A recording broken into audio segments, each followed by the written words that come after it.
अरे देवकी, क्या कर रही है? अरे तेरे तो दिन बड़े अच्छे होने वाले हैं। ऐसी खुशखबरी लेकर आई हूँ ना कि सुनते ही झूम उठेगी तू। अरे जिज्जी, आइए ना बैठिए, बड़े दिनों बाद आई हैं आप। जिज्जी, ये तो बड़ी खुशी की बात है कि आप संडे की दिन आई हैं। आज तो मेरी रजनी भी घर में है, इसी बहाने रजनी भी आपसे मिल लेंगी। वह भी आपको बहुत याद करती है।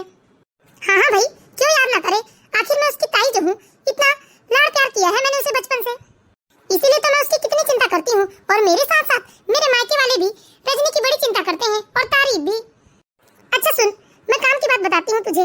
मैं हमारी रजनी के लिए ऐसा रिश्ता लेकर आई हूँ ना कि सुनते ही तो खुशी से झूमने लगेगी। अच्छा बताइए ना जिज्जी। अरे हमारी रजनी के लिए मेरे भाई के बेटे रितेश का रिश्ता आया है।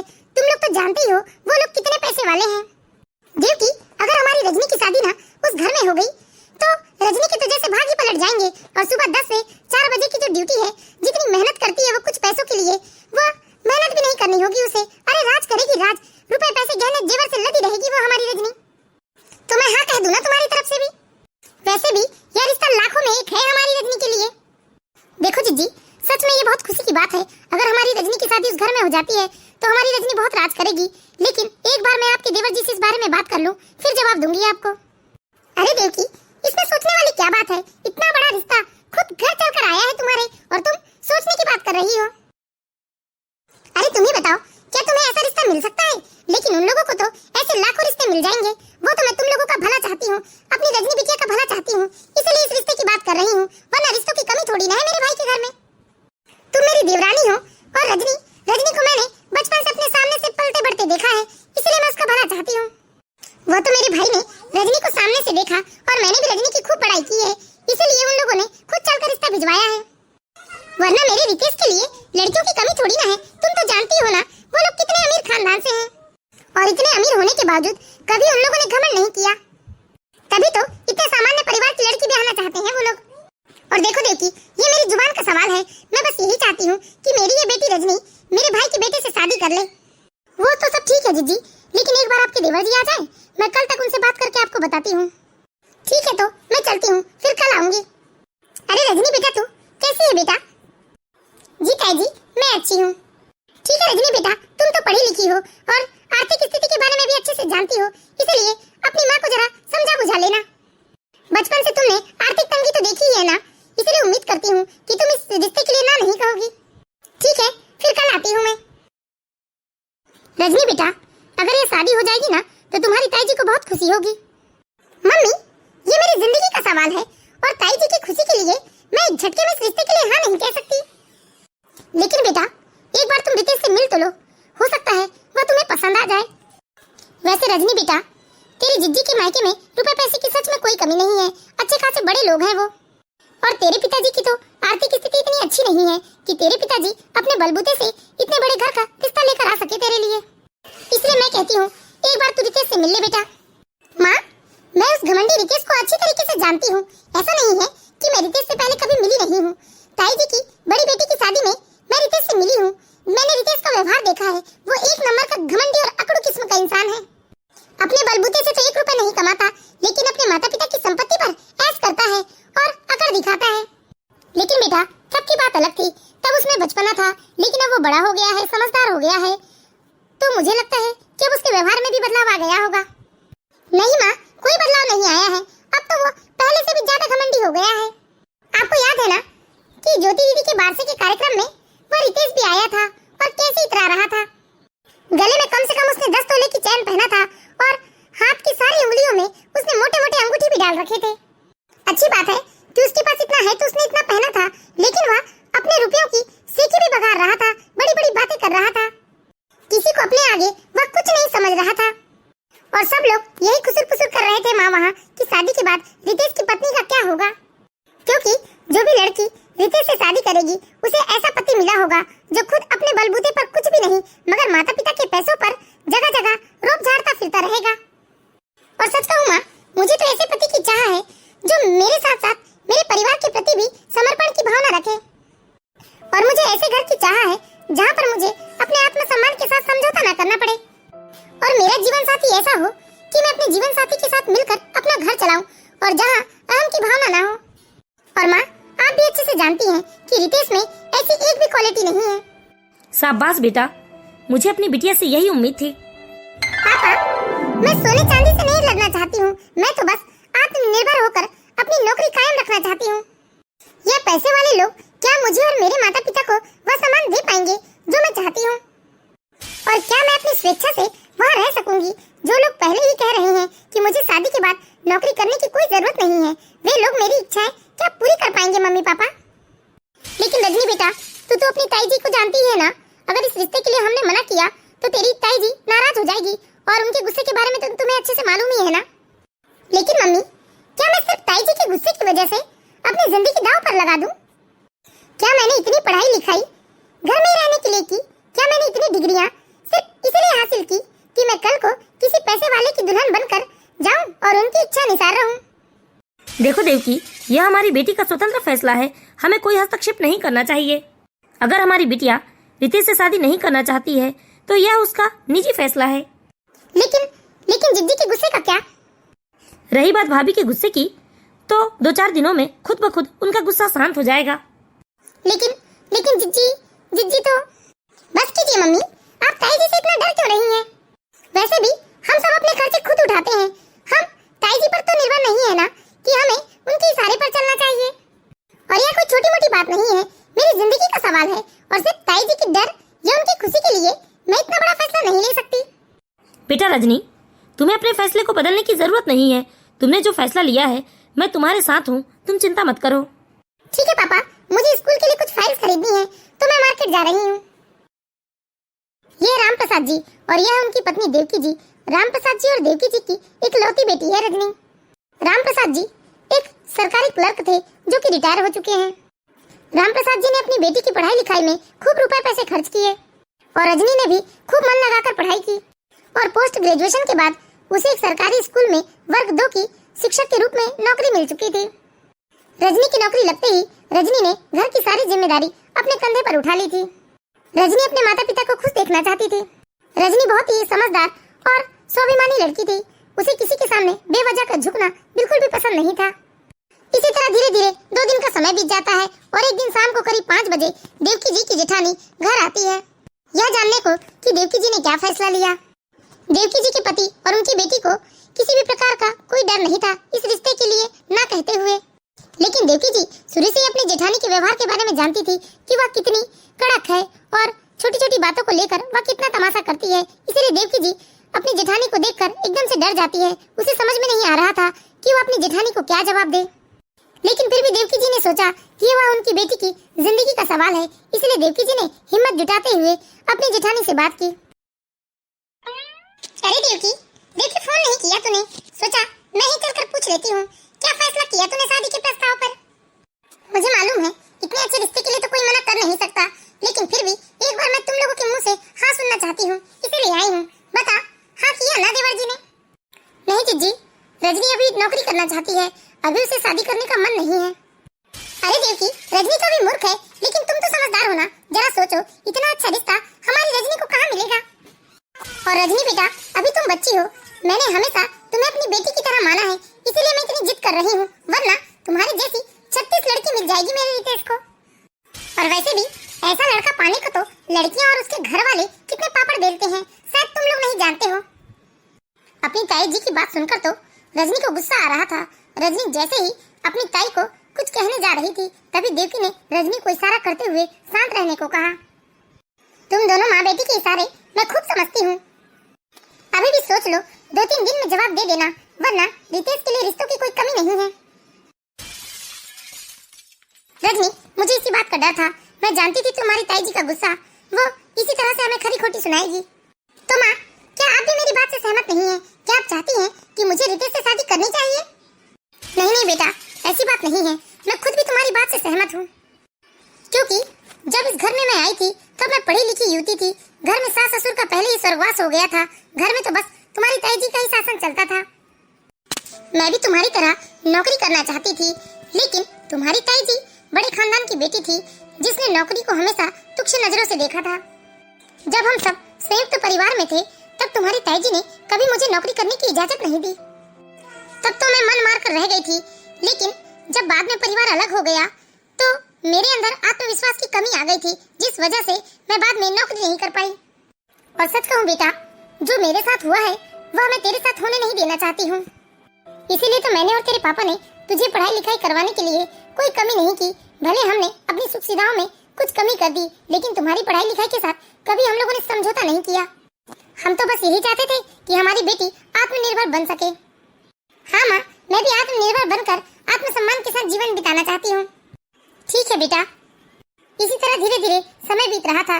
इधर रजनी की ताई जी तो रजनी की माँ और रजनी से इस तरह से नाराज हो गई थी कि वह उन लोगों की तरफ देखना भी पसंद नहीं करती थी। धीरे धीरे 2 महीने का समय बीत जाता है और एक दिन रजनी के पिता रजनी से शादी के विषय में बात करते हैं। रजनी बेटा, अब हमें तुम्हारे विवाह की चिंता सताने लगी है। हम चाहते हैं कि सही उम्र में हम तुम्हारी शादी करके गंगा स्नान कर ले। लेकिन रजनी बेटा, हम जो भी करना चाहते हैं वह तुम्हारी मर्जी के साथ करना चाहते हैं। जी पिताजी, मैं भी आप लोगों से बात करना चाहती थी। पिताजी, मेरे स्कूल में एक अध्यापक है विमल। विमल जी का मैं बहुत सम्मान करती हूँ। वह सच में सम्मान के काबिल है। वह बहुत ही समझदार और सुलझी हुई किस्म के इंसान है। यदि आप लोगों को इस रिश्ते से कोई एतराज न हो तो मैं विमल से विवाह करने को तैयार हूँ। ठीक है बेटा, तुमने तो सारी समस्या ही हल कर दी। हम कल ही विमल के घर जाएंगे और उसके माता पिता से भेंट करेंगे। ठीक है मम्मी। इधर रजनी के माता पिता विमल के बारे में सुनकर बहुत प्रसन्न हो जाते हैं और दूसरे ही दिन रजनी के माता पिता विमल के घर जाते हैं और विमल के माता पिता से बात करने के बाद सच में रजनी के माता पिता तो बहुत प्रसन्न हो जाते हैं, क्योंकि रजनी ने जो भी विमल के बारे में बताया था, विमल के परिवार के बारे में बताया था, वह लोग तो उससे भी कहीं ज्यादा अच्छे थे। इसीलिए रजनी के माता पिता ने खुशी खुशी रजनी का रिश्ता विमल के साथ जोड़ दिया। और जब इस बात की जानकारी रजनी की ताई जी को लगी तो वह गुस्से से आग बबूला होने लगी। हे भगवान, पता नहीं उन लोगों ने उस अध्यापक में क्या देखा होगा। खुद तो मिडिल क्लास है और अब बेटी को भी मिडिल क्लास परिवार की बहू बना रहे हैं। अरे मेरी रितेश से शादी होती तो राज करती रजनी राज, मगर जाने दो, किसी की किस्मत में राज करना लिखा ही नहीं है, तो अब हम क्या कर सकते हैं। अब जब दोनों पति पत्नी नौकरी करेंगे तब घर का खर्चा उठा पाएंगे। रजनी को तो उसकी 10 से 4 वाली नौकरी में ही खुशी मिल रही है। बंदर क्या जाने अदरक का स्वाद। मैंने इतना अच्छा रिश्ता बताया, लेकिन इन लोगों को तो एक अध्यापक चाहिए था अपनी बेटी के लिए। मिडिल क्लास लोग मिडिल क्लास को ही चूज करेंगे। अरे मैंने इतना अच्छा रिश्ता बताया, लगे हाथ एक तीर से 2 निशाने साधे थे, लेकिन किसी की किस्मत ही फूटी हो तो क्या कर सकते हैं। अरे भाग्यवान, अब नाराजगी ही दिखाओगी या बधाई देने भी चलोगी? जब उर्मिला जी और रमेश जी रजनी के घर उसे बधाई देने के लिए जाते हैं तो वहाँ तो लड़का विमल और उसका परिवार भी मौजूद था। उन लोगों को देखने से ही पता चल रहा था कि वो बहुत ही साधारण लोग हैं, साधारण कपड़े, व्यवहारिक और मधुरभाषी। जैसे ही रजनी के ताईजी और ताऊजी वहाँ जाते हैं तो रजनी और विमल उठकर अपने ताईजी और ताऊजी के पैर छूते हैं।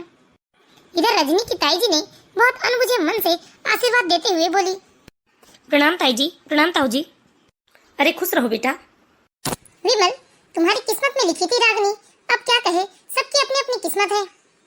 इधर जब भी उर्मिला जी ऐसी कोई बात करती तो रजनी को बहुत गुस्सा आता, मगर वो अपनी माँ की वजह से चुप रह जाती।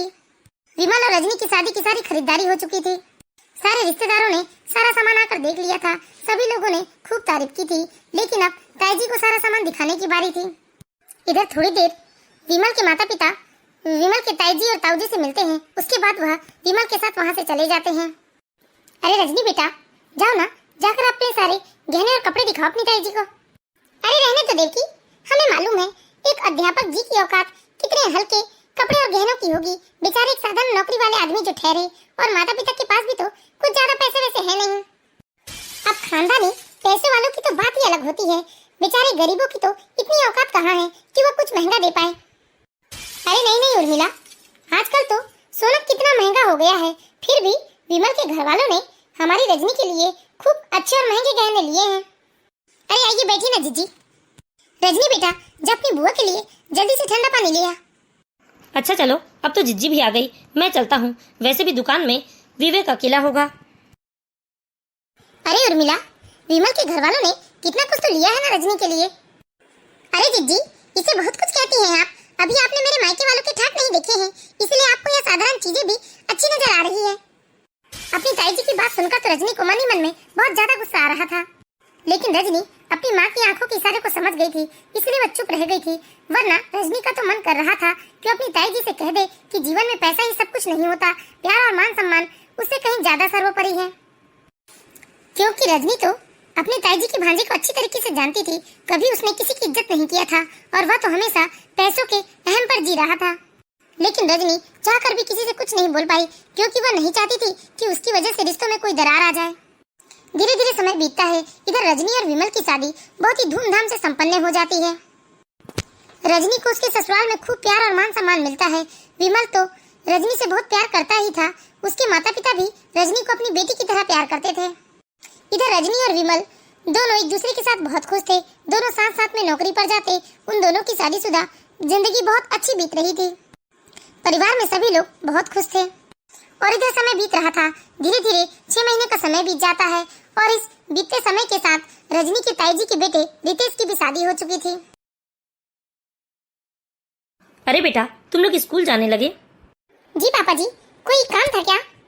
अरे रजनी बेटा, आज तुम्हारी ताई जी आई थी, बोल रही थी कि कल तुम्हारे ताऊ जी का जन्मदिन है, तो वह एक सरप्राइज पार्टी देना चाहती है, तो तुम लोगों को बुलाया है, वह भी पूरे 2 दिन की छुट्टी लेकर।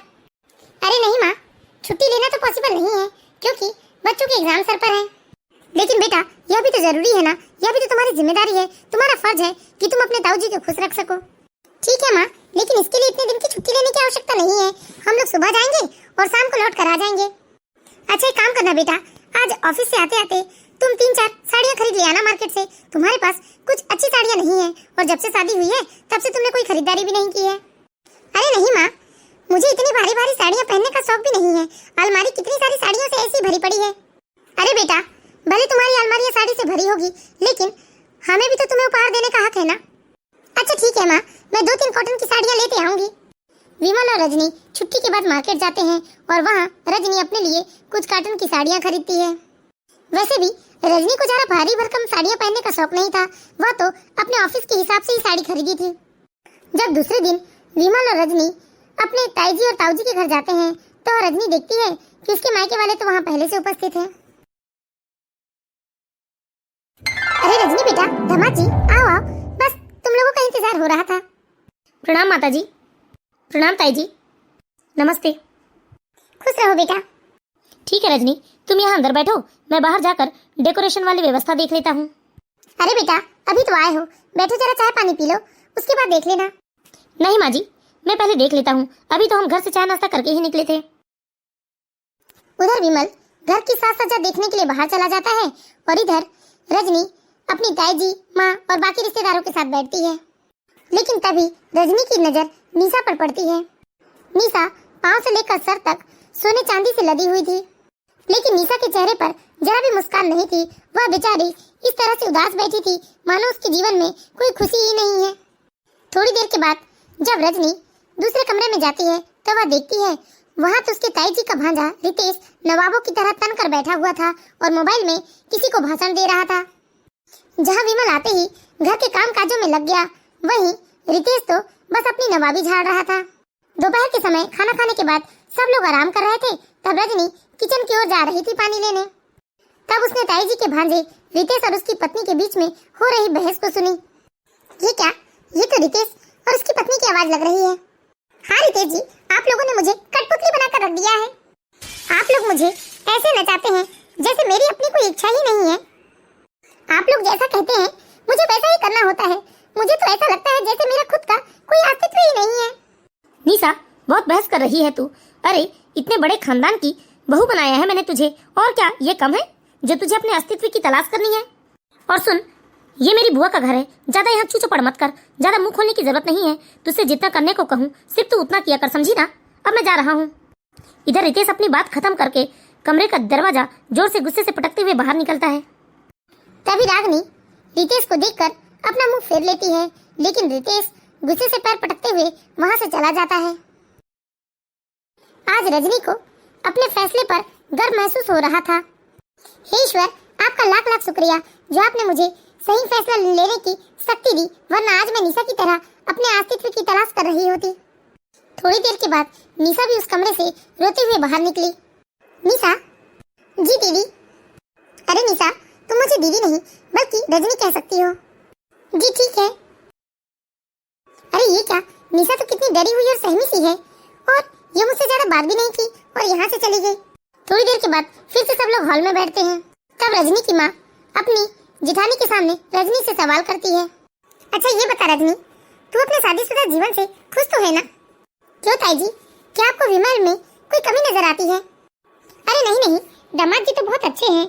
जब से आए हैं तब से वह घर के कामकाज में लगे हुए हैं और उनका हंसमुख स्वभाव तो ऐसा है जैसे रोते हुए को भी हंसा दे।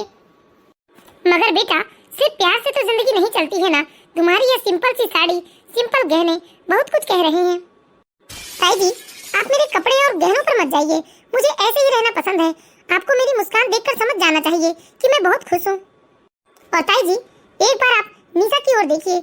निशा पैर से लेकर सिर तक सोने से लदी हुई है, लेकिन क्या आपको निशा के चेहरे पर कोई मुस्कान नजर आती है कभी? मुझे लगता है ताई जी, आपको ना यह बात जरूर पता करनी चाहिए कि निशा खुश क्यों नहीं है।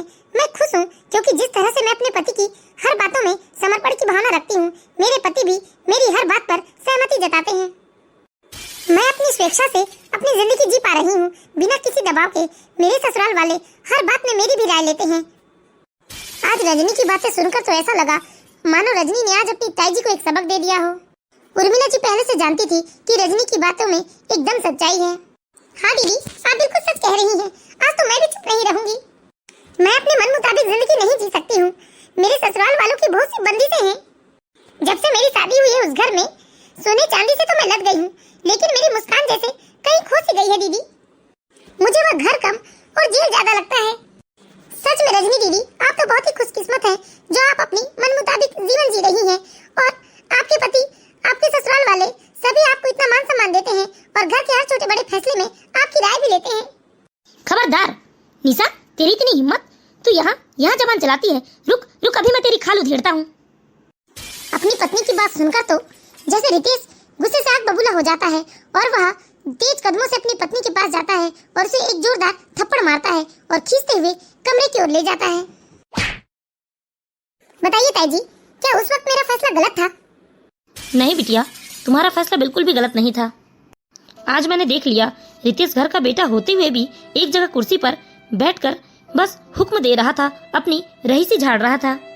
लेकिन वहीं विमल घर का दामाद होते हुए भी हंसते हुए घर की सारे जिम्मेदारियां उठा रहा था। हाँ रजनी बेटा, मुझे माफ कर दे। आज मैं समझ चुकी हूँ कि सिर्फ पैसा होना ही असली खुशी प्रदान नहीं करता। असली खुशी तो वह है जहाँ पति पत्नी एक दूसरे के प्रति समर्पण की भावना रखें। रजनी बेटा, आज मुझे तेरे फैसले पर गर्व हो रहा है। तो दोस्तों, अक्सर ज्यादातर माता पिता अपने बच्चों की शादी या अपनी बेटियों की शादी ऊंचे खानदान में करना चाहते हैं, मगर क्या यह ऊंचे खानदान के लोग आपकी बेटी को उसकी इच्छा के अनुसार जिंदगी जीने देंगे?